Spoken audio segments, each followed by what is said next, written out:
Olá, graça e paz, muito bem-vindos a mais um programa de estudos bíblicos aqui na Rede Super. Como você sabe, eu sou a pastora Ana e quero convidar você para estar comigo aí nos próximos minutos estudando a palavra de Deus. Queridos, eu tenho recebido assim um feedback tão bom de vocês que acompanham o programa. E isso tem aquecido o meu coração. Muito obrigada pelo carinho de vocês, pela presença de vocês aí do outro lado. Muito obrigada mesmo. Receba aí nesse momento o meu abraço. Você vai assistir o programa aí nessa semana e você vai ver, queridos, que dia 31 de outubro, esse dia 31 de outubro que passou, nós completamos 504 anos da Reforma Protestante. E isso, queridos, esse acontecimento, a Reforma Protestante, ela foi um marco na nossa fé. E é sobre isso que eu gostaria de falar com você hoje. Quando você vê tantas coisas sobre a Reforma, você vê um nome, chamado Martinho Lutero. E esse homem, queridos, nunca quis dividir a igreja, esse homem nunca quis destruir a igreja. O intuito de Martinho Lutero era reformar a igreja, ou seja, voltar à forma. E que forma é essa? É isso que eu gostaria de analisar com você. Graças a Deus, porque o Espírito Santo inspirou homens no decorrer dos anos a escrever e deixar registrado para mim e para você as palavras de Deus, a Bíblia Sagrada. E Lucas aqui foi esse homem inspirado por Deus que nos concede 2 volumes. Então nós vemos aqui o Evangelho de Jesus Cristo, segundo nos relatou Lucas, e também Atos dos Apóstolos. E esses 2 livros aqui vão nos ajudar a entender melhor sobre a igreja primitiva, sobre qual era a mensagem a ser transmitida e ensinada. E eu acho muito interessante o paralelo que tem no início do Evangelho de Lucas e logo em seguida aqui do Atos, quando a gente estuda o capítulo 1 e 2 do Evangelho de Lucas, nós vamos ver uma narrativa que nos mostra os preparativos para o nascimento de Jesus. E quando eu e você chegamos aqui no 1º e 2º capítulo do livro de Atos, esse 2º volume, nós vamos perceber Lucas aqui narrando para a gente os preparativos para o nascimento da igreja. Então, querido, se Martinho Lutero ele queria voltar à forma, qual é essa forma, ou qual era essa forma que, segundo ele, a igreja havia perdido no decorrer dos séculos? Então, eu quero caminhar com você sobre alguns pontos nesse estudo. Quero falar para você sobre a forma da igreja, o nascimento da igreja, a identidade da igreja, a conduta da igreja, o rumo da igreja e a reforma da igreja. Então, o primeiro ponto, eu quero te convidar a abrir comigo aqui no livro de Atos, capítulo 1, e nós vamos ler os versos 1 e 2. Acompanhe aí comigo, por favor. Em meu livro anterior, Teófilo, escrevi a respeito de tudo que Jesus começou a fazer e a ensinar, até o dia em que foi elevado aos céus, depois de ter dado instruções por meio do Espírito aos apóstolos que havia escolhido.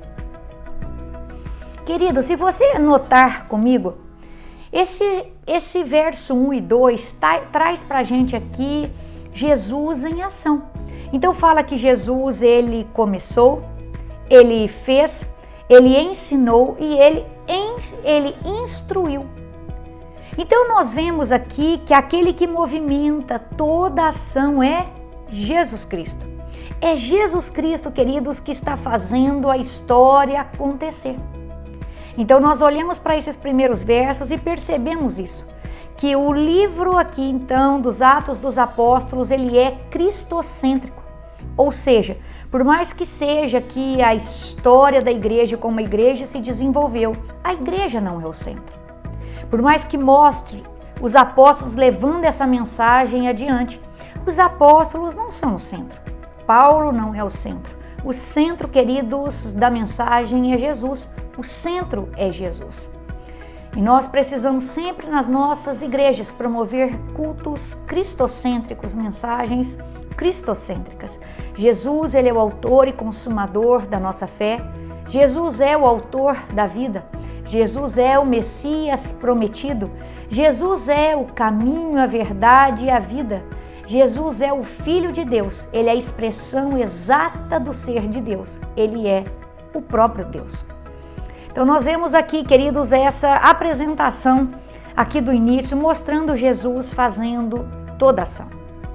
Então nós vemos que Jesus, antes de ir assunto aos céus, ele entrega nas mãos dos apóstolos uma missão. Quando você vai no Evangelho de Marcos, capítulo 16, verso 15, você vai ver lá Jesus falando para eles: ide por todo mundo e pregai o Evangelho a toda criatura.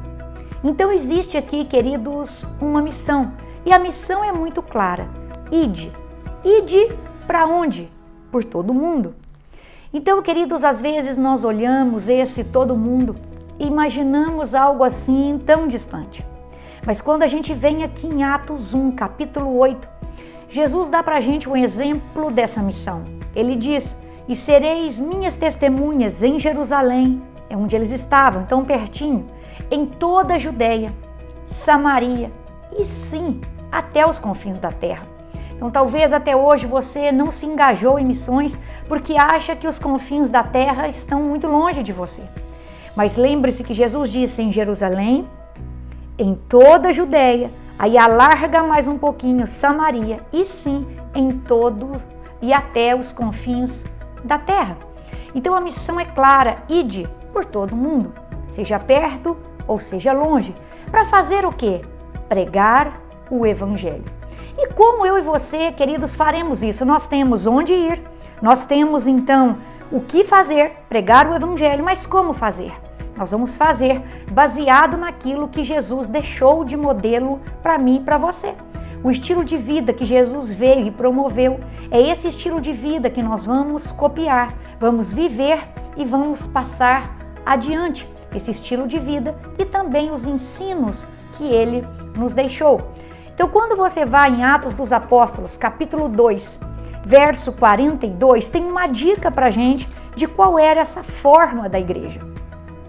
Diz assim: eles se dedicavam ao ensino dos apóstolos e à comunhão e ao partir do pão e às orações. Queridos, a igreja aqui se estabeleceu nessa forma. A igreja crescia com a pregação das Escrituras e ali o Senhor ia acrescentando a cada dia aqueles que iam sendo salvos. Mas o que é esse ensino aqui dos apóstolos? O que é, talvez na sua tradução, a doutrina dos apóstolos? É que Jesus revelou a sua vontade aos apóstolos para que eles a entregassem ao mundo. Então nós vemos que uma igreja, queridos, aqui, nós sabemos que a igreja ela é edificada sobre a rocha, sobre a pedra angular da igreja, sobre Jesus. Certa feita, Jesus disse assim para Pedro: sobre esta pedra, que é ele, querido, sobre esta pedra, ele não está falando de Pedro, ele está falando dele, sobre esta pedra, eu edificarei a minha igreja, e as portas do inferno não prevalecerão contra ela. Então a base da igreja é essa rocha, é essa pedra, é Jesus. A base do ensino da igreja é essa que Jesus nos legou. A base do ensino da igreja são as Escrituras sagradas, tanto o Antigo Testamento como o Novo Testamento. Então a igreja primitiva, a igreja apostólica, ela foi construída sobre essa base. Até aí tudo bem? Mas vamos ver então como foi que a igreja nasceu. Então nós vemos aqui em Atos que Jesus disse assim para eles: permanecei aqui, né?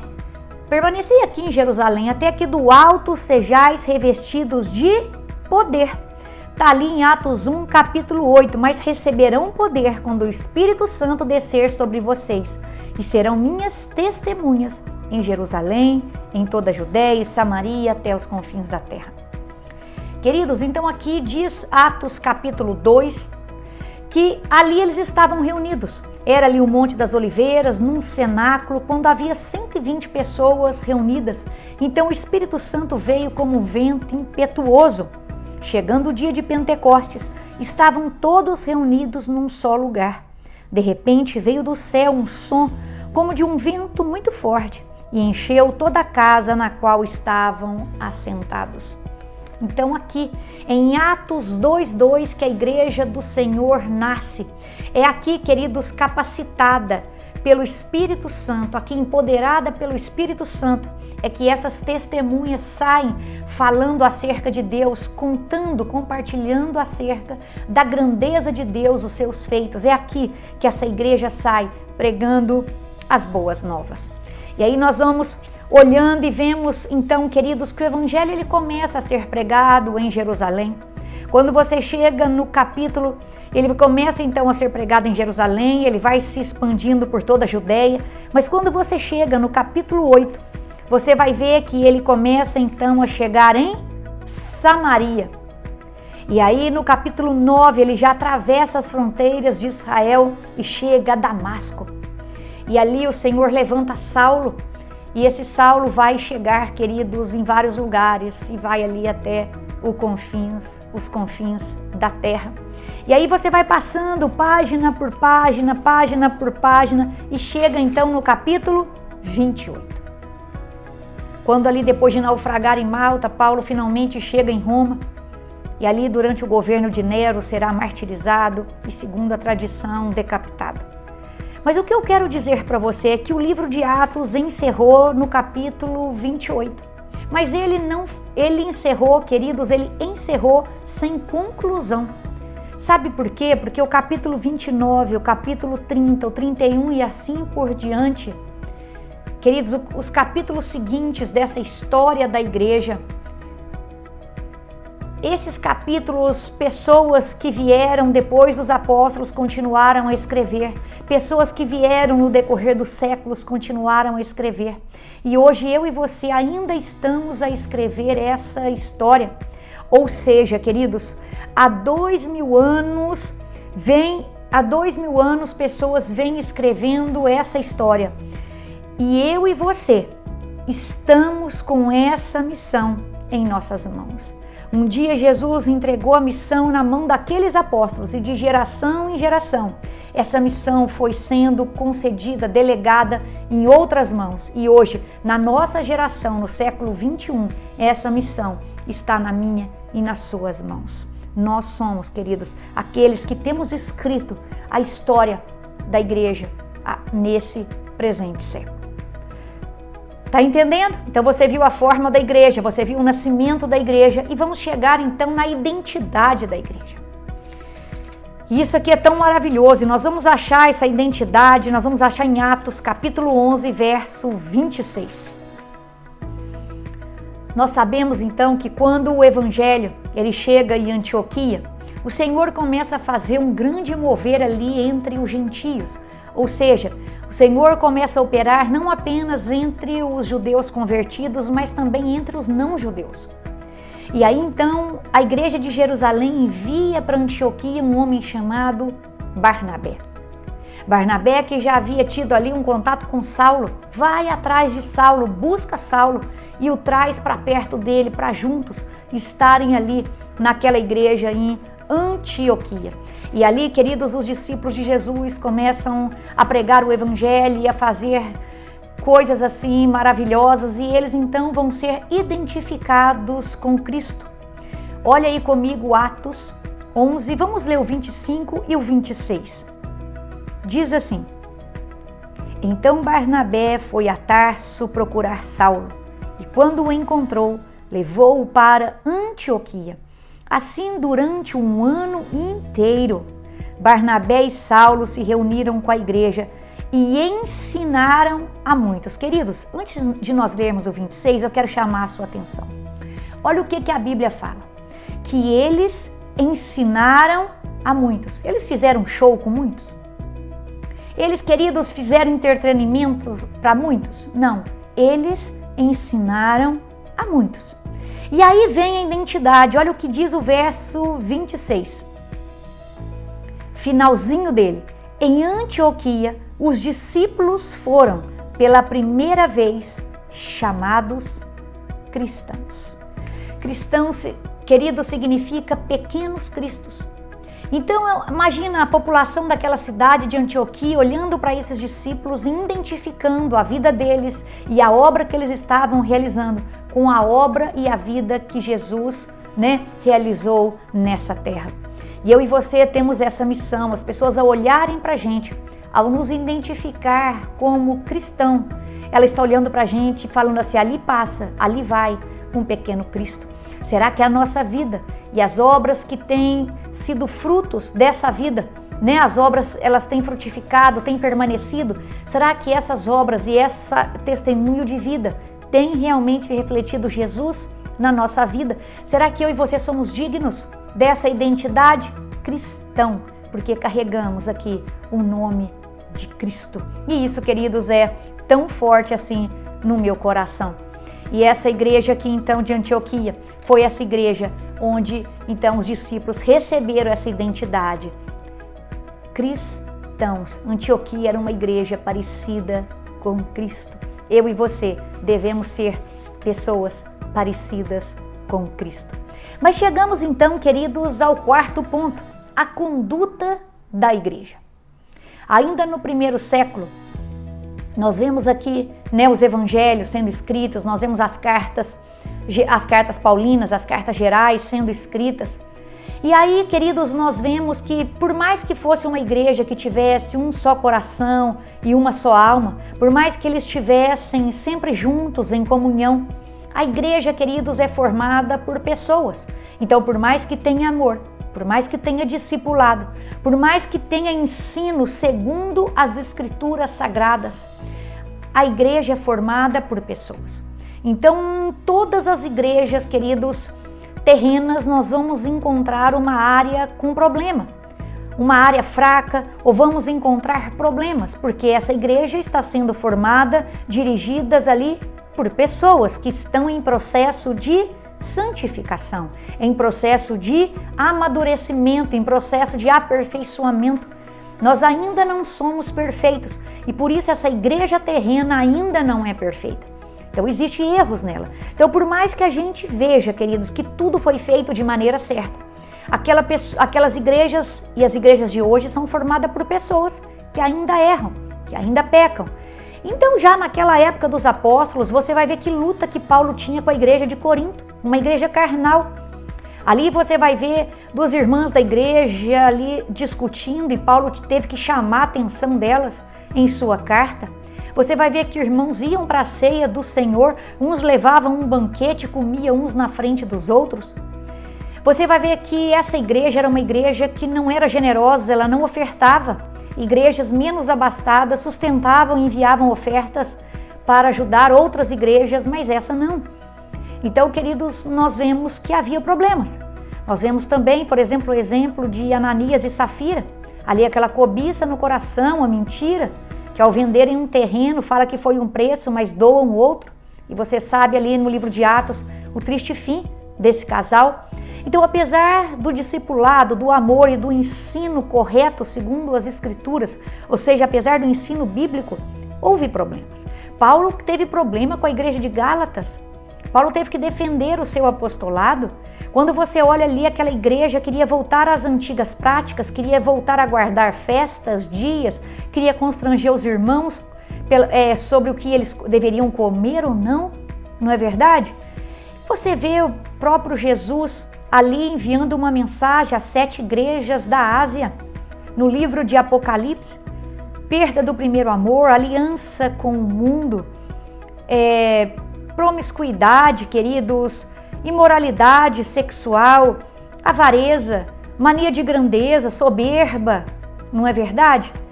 A igreja, por exemplo, de Laodiceia se achava tão rica, achava que tinha tantas coisas. Ela própria se dizia, eu sou rica, mas Jesus olha para ela e diz, não, filha, tu és pobre, cega e nua. Uma igreja morna, uma igreja que tocou a obra para frente, mas esqueceu de convidar Jesus para ir junto, deixou Jesus do lado de fora, ele estava à porta ali, batendo.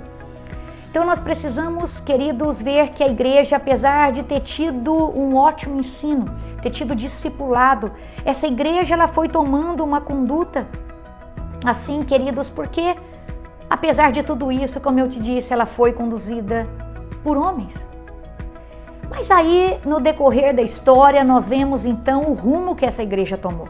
Morre então o último dos apóstolos, João, né? Todos ali quando João já foi escrever o Apocalipse, quando ele estava ali exilado, todos os outros apóstolos já haviam morrido, mas ele ainda estava vivo. Mas aí acontece também de no final do primeiro século João morrer e outros homens foram encarregados de passar a mensagem para frente, mas sofreram tanta perseguição, foi uma igreja perseguida. Até, queridos, que chega ali no ano de 311 e essa igreja então ela vai ser institucionalizada e ela vai começar a fazer uma aliança com o Estado. E ali então Constantino declara que a igreja católica romana é a religião oficial, né? E aí, queridos, a igreja que era católica, ou seja, a igreja católica significa igreja universal. Todos eram um só, mas agora ela vira católica romana. Então aquelas práticas das religiões pagãs romanas, elas começam a ser aos poucos inseridas naquela igreja primitiva, que agora já não era primitiva mais. Ela passou de primitiva para perseguida e agora ela vira então essa igreja imperial, que ela faz essa aliança com o Estado. E agora nós não temos mais crentes, queridos, que vêm aqui por amor ao Evangelho, por amor a Jesus, crentes que estão dispostos a dar a sua vida por Jesus, mas começam a vir pessoas para a igreja por conveniência. É a religião do Estado. Eu vou receber benefícios. Não tem problema se eu frequentar essa igreja, mas ter a minha fezinha de lado, fazer as minhas macumbinhas de lado, eu frequentar outras coisas de lado, e começa a vir esse sincretismo e essa mistura. E aqueles crentes, queridos, então havia na igreja crentes verdadeiros, mas pessoas ainda não convertidas, né? Então a igreja ela começa, queridos, a passar por esse período. E aí nós sabemos que ali no século VI, então, no ano de 607, é instituído o primeiro papado e várias regras vão sendo criadas, queridos. E aí nós vemos que vem, por exemplo, o culto a imagens, vem o culto a Maria, vem ali a transubstanciação, vem a tradição, vem o purgatório, a salvação pelas obras, a evocação de mortos. E a cada século se acrescentava mais e mais coisas. Até que ali, queridos, chega no ápice quando o Papa Leão X, ele quer construir a Basílica de São Pedro. E para construir esse santuário enorme, ele precisa angariar fundos e ele lança mão das indulgências. O que eram as indulgências? Era nós, queridos, pagarmos para tirar uma alma que havia morrido, para tirá-la do purgatório. E aí, queridos, eu quero dizer algo tão lindo para você. Apesar de tudo isso estar acontecendo, apesar disso ter sido chamado uma idade assim das trevas, Deus nunca perdeu o controle da história. Deus sempre conservou durante a história o seu remanescente fiel. Então, paralelo a toda essa idade das trevas, haviam homens comprometidos com a palavra de Deus e com Deus. E nós vemos, por exemplo, na Inglaterra, John Wycliffe, que ele começa a protestar, ele começa a escrever, traduzir, a Bíblia para o inglês, ele não consegue concluir, mas ele pelo menos começa essa tradução. Nós vemos John Hus na Boêmia, que protesta contra esses excessos, contra essas práticas, e é morto em uma fogueira. Mas ali ao morrer, John Hus vira que ele diz: hoje vocês podem matar, hoje vocês podem assar um ganso, mas daqui a alguns anos virá uma águia e vocês não poderão calá-la, vocês não poderão silenciá-la. Ali dizem os estudiosos que ele se referia a Martinho Lutero, e exatamente em 1517, esse homem, vendo todo, queridos, esse afastamento da antiga forma, da primeira forma, esse homem então fala: não, nós precisamos protestar, nós precisamos reformar a igreja. Então em 1517 ele cola suas 95 teses ali nas portas da igreja do castelo de Wittenberg, falando ali o que ele pensava, né? E você conhece a história e sabe que ele foi perseguido e a reforma não termina com ele. Então vieram outros homens para continuar a reforma e levar essa reforma adiante. João Calvino, John Knox, Teodoro Base, tem ainda, queridos, Farel e assim por diante. Então a reforma ela foi se expandindo, foi chegando de nação em nação. E aí é por isso que eu e você hoje temos acesso a essa Bíblia Sagrada, porque homens lutaram, homens suaram. A reforma não foi feita sem sangue, não foi feita sem lágrimas. Então quando eu e você temos umas escrituras dessa nas mãos, em várias línguas, em várias versões, isso é fruto, queridos, da reforma protestante. Nós sabemos que Martinho Lutero, durante a reforma, ele ficou preso num castelo e ali ele traduziu a Bíblia para o alemão e isso foi assim um grande passo para a nossa fé. Aqueles homens deram a vida para que hoje eu e você fôssemos chamados protestantes, aqueles que protestaram contra aquelas tradições. Então que eu e você possamos valorizar. E eu termino, queridos, querendo assim chamar a sua atenção. A reforma que começou em 1517 e continuou pelos séculos. Será que ainda hoje nós não precisamos dessa reforma? Eu quero te fazer uma pergunta. Ao estudarmos a forma, quando você olha para a forma, quando você olha para essa igreja cristocêntrica, para essa pregação cristocêntrica, eu te pergunto, será que a igreja de Cristo, neste presente século, nesse século 21, não tem presenciado o desvio doutrinário de tantas igrejas? É isso, queridos, que nós precisamos ficar atentos. Que o Espírito Santo te ilumine, que o Espírito Santo te mostre, né? E que principalmente o Espírito Santo te traga essa fome e essa sede de estudar a palavra de Deus. Diz aqui a Bíblia, meu povo perece por falta de conhecimento. Então, queridos, estude com afinco cada dia mais as Escrituras, para que você, no final dos tempos, se naquela época já existia heresia, falsos mestres, essas heresias, esses falsos mestres também estarão presentes nos nossos dias. Então é preciso estudar com afinco para que você não seja levado por um vento de doutrina e nem siga a falsos mestres. Queridos, nossa igreja tem se parecido com Cristo ou ela tem se parecido com o mundo? Coloque essas perguntas no seu coração antes, queridos, de responder aí, né, para mim ou para alguém que está do seu lado. Nós vivemos num mundo relativista, onde cada um tem a sua verdade. Então, quando eu e você dizemos, olha, a Bíblia é a verdade absoluta, as Escrituras trazem essa verdade absoluta, muitas das vezes nós vamos ser taxados de intolerantes. Mas lembre, querido, de algo, eu quero terminar falando para você das 5 solas, que nenhum homem, presta atenção, nenhum homem, nenhum pastor, nenhum papa, nenhuma igreja está acima das Escrituras sagradas. São estas Escrituras que orientam a igreja e a nossa vida. A salvação, queridos, é somente pela fé. Você não tem que fazer obra nenhuma para ser salvo. Você faz as obras porque já foi salvo, porque a fé sem obras é morta. E quando você faz as obras já sendo salvo, o seu galardão aumenta. Você tem um galardão no céu, mas a sua salvação, ela é conquistada por meio da sua fé em Jesus Cristo. E é somente pela graça. Eu não fiz nada para merecer a salvação. Foi Cristo quem a conquistou por mim. E foi Ele que gratuitamente, como um presente, uma dádiva, me concedeu. Então é somente pela graça. Queridos, e lembre-se de algo. Isso aqui é tão fantástico que é somente Cristo. Não é Cristo e mais Maria. Não é Cristo e mais, queridos, o batismo. Não é Cristo e mais alguma coisa. É somente Cristo. Cristo é o único caminho que nos leva ao Pai. Ninguém vem ao Pai se não for por mim, disse Jesus. E por último, lembre-se, queridos, por mais que Deus use as nossas vidas, por mais que nós sejamos vasos de honra nas suas mãos, nunca queira, queridos, a glória para você. Nunca dê, queridos, essa glória a homens, porque somente a glória é somente a Deus. Toda a glória nós devemos, queridos, demonstrar. Toda a glória somente é devida a Deus, porque dele, por ele e para ele são todas as coisas. Que Jesus te abençoe. Espero que você tenha gostado, queridos, desse estudo. E eu te pergunto, venceu Lutero nessa geração? Você não quer ser um Lutero nessa geração? Então deixa o Senhor te usar.